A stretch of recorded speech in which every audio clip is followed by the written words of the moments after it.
Welcome everyone, thank you for joining us tonight. This is Emo Nightly News, every moment online.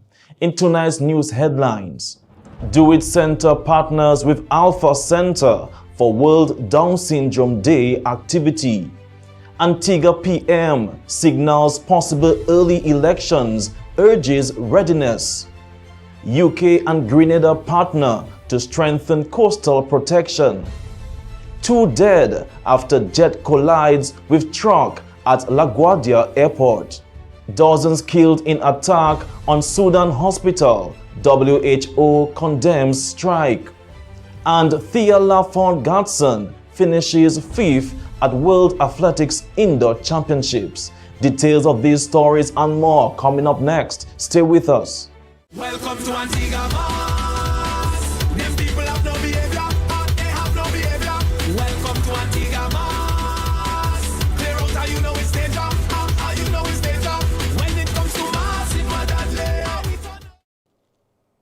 Welcome back everyone. I'm your presenter Rick Francis and this is the news broadcast for the 23rd March 2026.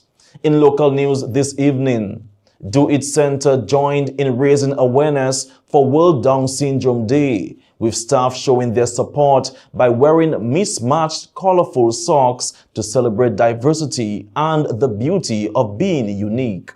As part of the observance, the company partnered with the Alpha Center to host a special I Can Do It Kids activity, where smiles, creativity, and confidence were on full display. The event provided a fun and empowering environment for children, highlighting their abilities and potential through engaging activities that encourage self-expression and inclusion. Organizers emphasized the importance of continued support and acceptance, noting that with the right encouragement, every child can thrive and succeed. Do It Center also thanked the students and team at the Alpha Center for their inspiring participation. The BB Trust Fund, instituted many years ago by Madame Boucher and her son Thierry Boyer, French nationals who fell in love with Dominica and wanted to help her young people. The BB Trust Alumni and Friends Association was officially launched on Friday. Chairperson of the Alumni Association also gave remarks at the official launch ceremony. In the areas of agriculture, tourism, environment, culture, French language. In fact, we have also even facilitated an exchange of persons here with France and a cultural exchange. So tonight, really, I pay homage to Mrs. Nicole Boucher, who, through her vision and her generosity, saw it fit to establish the BB Trust. And my call tonight is for those who have benefited from the BB Trust to now give back to our society of their time and talent to assist the work to continue to help more students to be educated in French, in agriculture, in environment, in tourism. Now, let's also hear from a past beneficiary of the BB Trust Fund scholarship. And good evening. First of all, I have established earlier. Good evening, everyone here and our wider audience via EmoNews. As the newest board member of the BB Trust, It is an honor to steward the formation of our alumni association. From an initial 10 students in the first year, the Trust has had the honor of supporting over 100 students over the last 20 years. The aim is to have the Alumni Association bring together former student recipients of the BB Trust, helping to build connections to each other and to stay connected with the Trust. Beyond making connections, an alumni network can serve as a resource for mentorship and guidance. Alumni can provide insights, explore new opportunities, and growth of the Trust to continue promoting advancements of education in French, culture, and appreciation and conservation of our natural environment as mandated by the Trust. Now, let's also hear from a past beneficiary of the BB Trust Fund Scholarship. My name is Tasha Thomas, a past beneficiary of the BB Trust Scholarship. These funds have assisted me with paying bus fares, buying snacks, also buying stationaries. Without BB Trust assistance, it would not have been possible on this journey. I am excited to be a part of the Alumni Association, and I encourage the past students out there to come and get on board with this exciting opportunity to assist with this new venture. The Minister and Parliamentary Representative for the Salibert constituency, the Honorable Kozia Frederick, has held the second monthly engagement meeting with the Kalinago Chief and Council. The March 5, 2026 meeting represents the second in a series of structured engagements aimed at maintaining open dialogue and strengthening collaboration on matters concerning the development and management of the Kalinago territory. These meetings form part of an ongoing commitment by the government to ensure that development initiatives within the Kalinago territory are discussed transparently with the Chief and Council while fostering greater coordination on issues affecting the well-being of the Kalinago people. Now, let's hear from Honorable Kozia Frederick. I am committed to continually working with the Kalinago Council to ensure that the development within the Kalinago space exemplifies good practices, including community involvement, prior informed consent, and to ensure that everyone is part and parcel of the development. Importantly, we have to continue to build on the legacy that started with the parliamentarians who came before me and the ministers who came before me, and also the chief and various councillors who came before, to ensure that the honor of the heritage is kept intact, that the development doesn't coincide with or destroys the heritage of our people, and to ensure that everyone is part and parcel of that major movement to keep the Kalinago territory relevant and to ensure that the future generations can enjoy a space that really magnifies the heritage of a very strong and resilient people. And finally, in local news, the Kalinago Council and persons from the Kalinago territory gathered at De Bois on Friday in celebration of World Forest Day and to also bring awareness to activities happening in the area. Kalinago Chief Annette Thomas Sanford gave remarks at the gathering. And so today we are here to celebrate World Forest Day, but we are also here to stop the destruction on this side of the river. And everybody here today, that's why we are here. This forest feeds the river that supply life to the Kalinago people. For centuries, these rivers have kept our people alive. It has sustained us. And all our livelihoods have been kept because of this river. And we cannot just sit by idly and let it be destroyed. Now, let's talk about free, prior, and informed consent. The United Nations Declaration on the Rights of Indigenous People declares that if there is any development that's going to affect our resources, there has to be free, prior, and informed consent. This project started without one consultation with the Kalinago people. It was only after 3 months, this project started. We have a parliamentary representative who leaves his home, drives down this road every morning, drives back up to his home. He never said a word. So our council decided after we had meetings with our community, and they came to say, what are you doing about it? And ESIA provided to the people just last week shows that there were consultation with the Kalinago Council. Tell me, make it make sense. No consultation with us, yet documents published is saying that they had consultations with the Kalinago Council. The first statement we made was in October, right here at this spot. I called Mr. Benoit on the phone and requested to meet with him.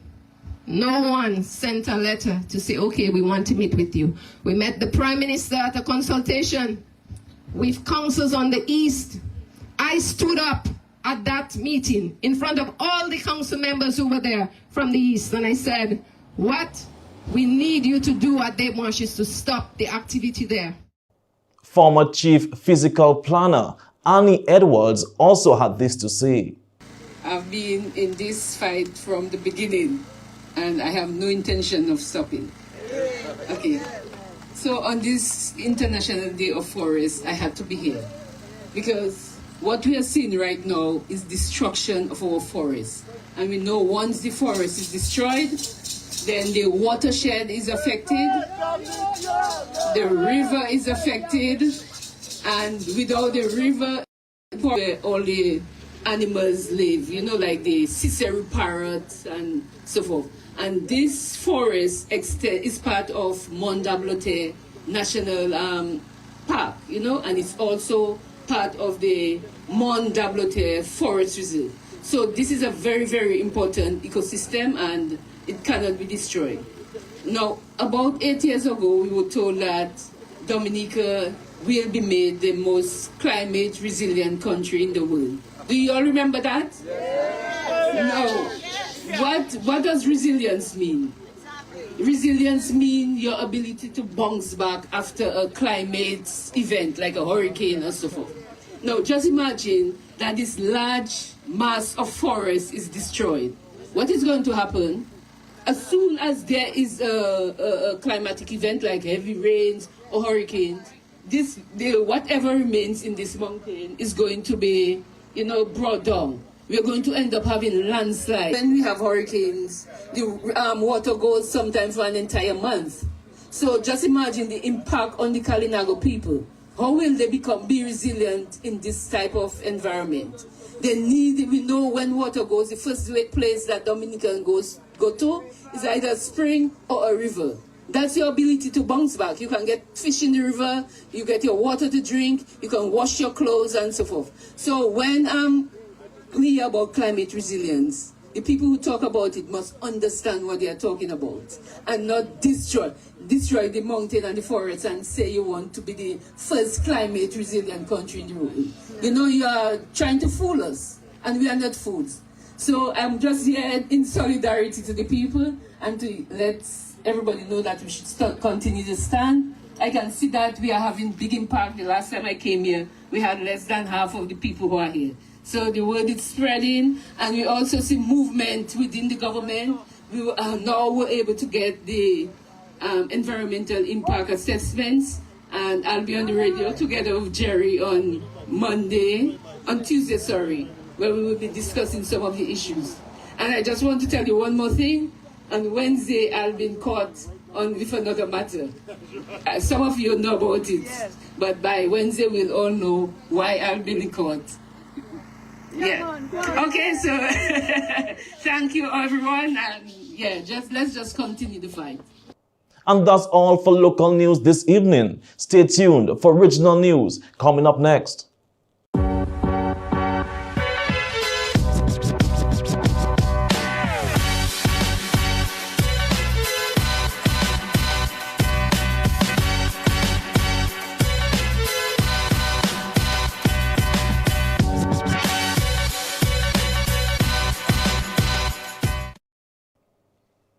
And now for regional news.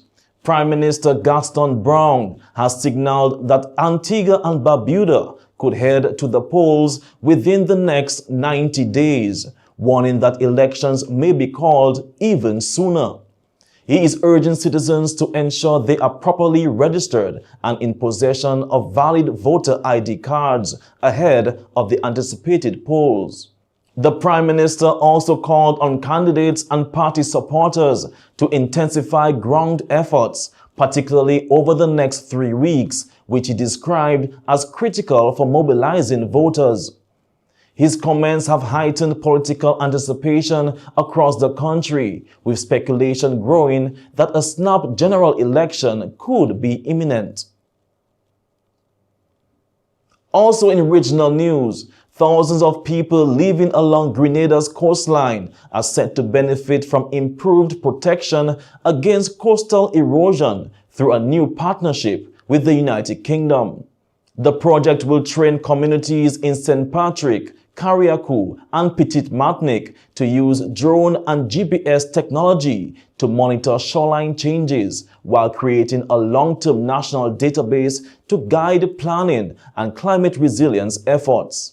Officials say the initiative will help protect livelihoods, including fisheries and tourism, as well as critical infrastructure such as roads, boatyards, and fish markets identified as vulnerable. The program also provides equipment including GPS units, a survey drone, and specialized software, ensuring communities and government agencies can continue data collection long-term. The partnership comes as coastal erosion remains a growing threat to Grenada, following significant damage from recent extreme weather, and is expected to strengthen the country's ability to plan, adapt, and access climate financing. And finally, in regional news, St. Kitts and Nevis delivered a powerful show of support and solidarity for persons with Down syndrome as a vibrant procession moved through the streets of Basseterre in observance of World Down Syndrome Day on Saturday, March 21. Embracing this year's theme, Together Against Loneliness, students and staff of Cotton Thomas Comprehensive School led the march, joined by enthusiastic supporters who came together to raise awareness, spread love, and promote inclusion. The atmosphere was filled with positivity and unity as participants celebrated diversity, connection, and acceptance. Prime Minister Honorable Dr. Terence Drew, along with senior civil servants, stood in support as the procession passed government headquarters, underscoring the nation's commitment to uplifting and empowering every citizen. And that's all for regional news this evening. Stay tuned for international news coming up next. Blast Gaming presents its biggest job whatever. Blast Mystery Progressive. I'm so excited. I can't hide it. In you blast up and rising. And I like it. It going up and up and up and up and up. Blast up and up and up and up and up and up. Play selected games to win in the Blast Mystery Progressive. Pick until you match 3 gems and win one of the 5 cash jackpots. Or you can blast up with the Mystery Progressive jackpot. It going up and up and up and up and up. Blast up and up and up. Blast Gaming. And now on the international scene, at least 64 people, including 13 children, have been killed in an attack on a teaching hospital in Sudan's Western Darfur region, according to the World Health Organization, WHO Director General Dr. Tedros Adhanom Ghebreyesus confirmed that the assault also claimed the lives of 2 nurses and a doctor, while injuring 89 others, including hospital staff. The attack caused significant damage to key departments, including emergency, pediatric, and maternity units, leaving the facility non-functional. The incident occurred at the Al Dain Teaching Hospital, located in East Darfur. Responsibility for the attack remains unclear, with both the Sudanese army and the Rapid Support Forces denying involvement and blaming each other. Sudan has been engulfed in a civil war for nearly 3 years, with some of the most intense fighting concentrated in the Darfur region. The ongoing conflict has triggered a severe humanitarian crisis, displacing millions and crippling essential services. The WHO reports that more than 2,000 people have been killed in over 200 attacks on healthcare facilities since the war began. Dr. Tedros strongly condemned the latest violence, emphasizing that healthcare facilities must never be targeted in conflict.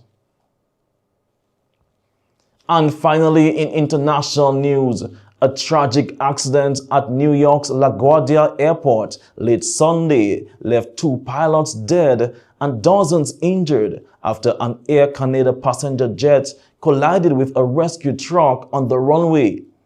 The Bombardier CRJ-900 aircraft, arriving from Montreal with 72 passengers and 4 crew members, was landing shortly before midnight when the collision occurred.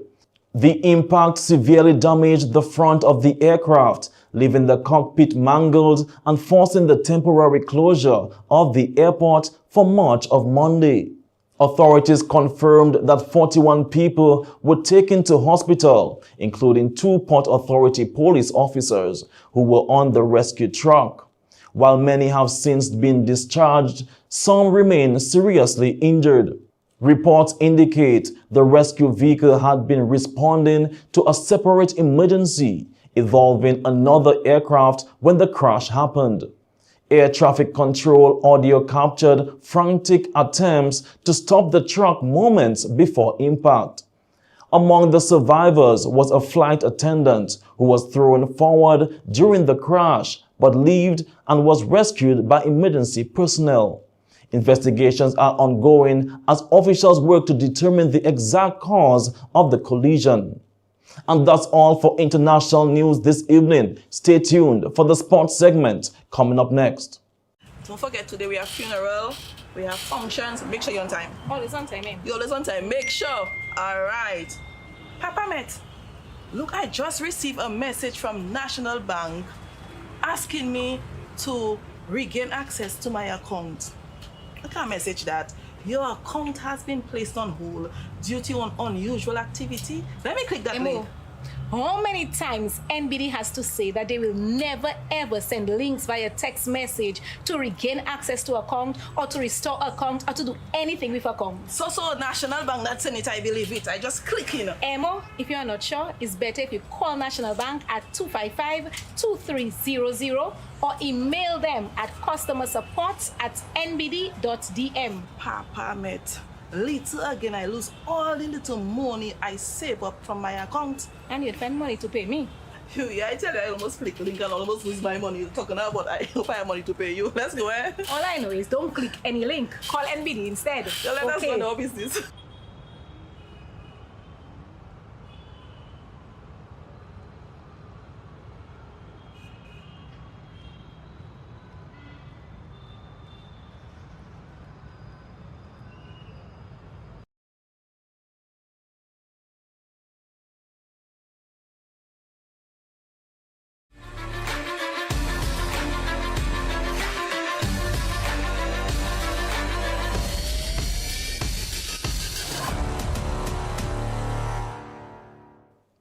And now for the sports segment.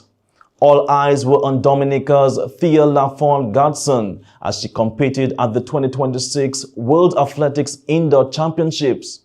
The 2024 World Indoor Championships medalist delivered a strong performance in the women's triple jump on Saturday, March 21, securing a 5th place finish with a mark of 14.38 meters.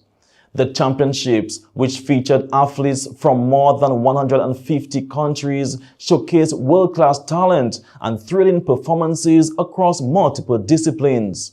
Lafont Godson's achievement continues to highlight Dominica's growing presence in international athletics. The Dominica Athletics Association, DAA, has commended her for her continued dedication and for representing the nation with pride. And now with some football action. Bath Estate FC emerged champions of the DFA Under-18 Boys Final, securing a solid 2-0 victory over Portsmouth Bombers FC. Giovanni George opened the scoring in the 27th minute, while Kajan Israel, also known as Darkness, sealed the win with a brilliant free kick just 2 minutes before halftime. At the prize-giving ceremony, Bath Estate FC captured the championship trophy along with a cash prize of $10,000. Portsmouth Bombers FC finished in second place, receiving a trophy of $5,000, while Harlem United secured third place and took home $3,000, both prizes courtesy of the Dominica Football Association. Individually, Kajan Israel, wearing number 14, was named Player of the Match. He received $200 from the Dominica Olympic Committee, a $50 voucher from Angie's Sweet Tooth, and a complimentary haircut from Bloater's Barbershop in Portsmouth. Israel also walked away with the Top Goal Scorer award after an outstanding performance throughout the tournament, netting an impressive 13 goals. And now with some volleyball news, here is a special feature of a game that took place down on the beach. EmoNews brought you special coverage of the volleyball tournament knockout rounds, featuring an exciting showdown between students of the American Canadian School of Medicine, AXOM, and local teams. So this event is called Medball Volleyball. It's actually the first that we've had outside of AXOM. We've had Medball Volleyball before, but those games were held on campus. This time around, we've taken it to the community to get the community involved, hopefully engaged. Today we have with us 2 student teams, 1 faculty team, a team from Portsmouth itself, and also a team that consists of players from Roseau. So in actuality, we have 5 teams. And we are doing this today to engage the community as part of AXOM's social mission, engaging the community and reaching the community. And sports is a big part of that, right? Yes, it is. And it brings people together. So this is what we're doing today, and hopefully we can continue that in the future as well. Okay.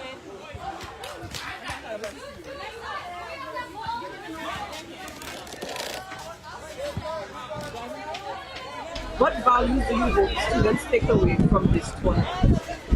That's a good question. That's a really good one. Okay, what values? I would say open-mindedness and being able to adjust to the fact that we're new, but at the same time doing something that is family-friendly and just fun, and using that to just become more comfortable with everybody.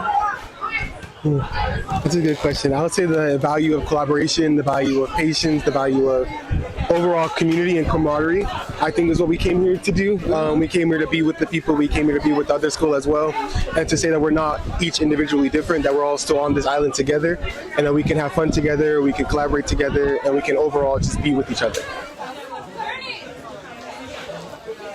All right, guys, this is Charlene again here. We have Team Chino. They are our winners. Yes, give yourselves a hand of applause. Good job, Chino. Very good, Team Chino. So they won 3-0. They beat out the faculty, staff, and the local team. So we wanted to give them their medals, and then we'll also present a medal to the MVP player. So first up, we have Augie. Thank you. Yeah. Very good. Next up, we have Hunter. Thank you. Very good. Next up, we have Chino. Then we have Michael. All right, we got Brian. And last but not least, and the only girl on the team who is also Miss MVP, Autumn. Autumn got 2 medals because she's also the MVP player. Yes. Yes. So Autumn, how does it feel to win Miss MVP? It feels great. We played really hard out there, and it was really nice meeting the other team. Thank you. And finally, in sports, The West Indies women's team has been fined 10% of its match fee for maintaining a slow over rate in the first T20 international against Australia in St. Vincent. Match referee Rion King of the Emirates ICC International Panel imposed the sanction after the team was ruled to be 2 overs short of the required rate, after time allowances were taken into account. Under Article 2.22 of the ICC Code of Conduct, players are fined 5% of their match fee for each over not completed within the allotted time. Captain Haley Matthews admitted the offense and accepted the penalty, eliminating the need for a formal disciplinary hearing. The charge was laid by on-field umpires Lauren Agenbach and Jacqueline Williams, along with third umpire Candice Laborde and fourth umpire Maria Abbott. Australia secured victory in the opening encounter, with both teams set to face off again in the final T20I before shifting focus to a 3-match one-day international series in Bastia. And that's all for the sports segment this evening. Stay tuned for the weather report coming up next.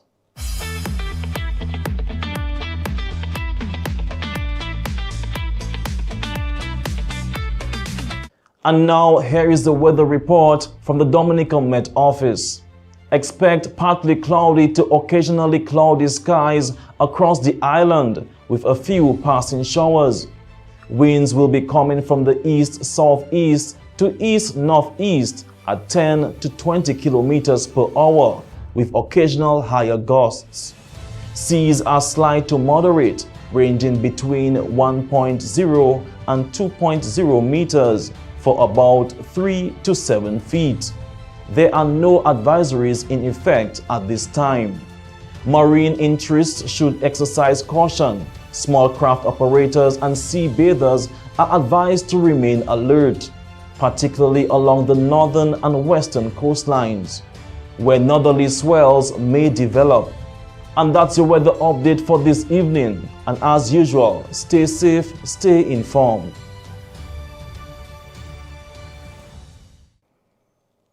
And this brings us to the end of tonight's news broadcast for the 23rd March 2026. I'm your presenter, Rick Francis. On behalf of the entire newscast, we say thank you for viewing. This is Emo Nightly News, every moment online. Have a blessed week.